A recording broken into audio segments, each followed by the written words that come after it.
natutulog na siya na meron na naman siyang sako. Palagi siyang natutulog na may sako yung sahig. Nanad niya yan kanina. Tingnan naman. Gusto yan pumasok mo sa loob ng hinahanap yung butas. Na, open mo.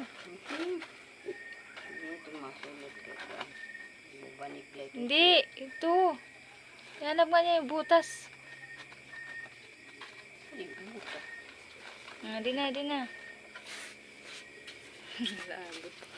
Di na, oh. Di na. Di na, butas mo. Pasok na. Hanap mo yan eh. Tadaan! Tingnan mo guys.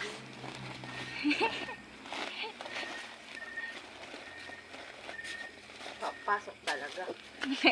Ayun po.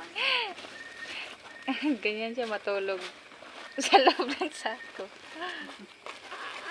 Uy, pagkautot. Kinangkot.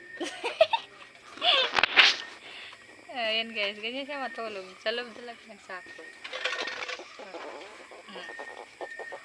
Utot ko talaga.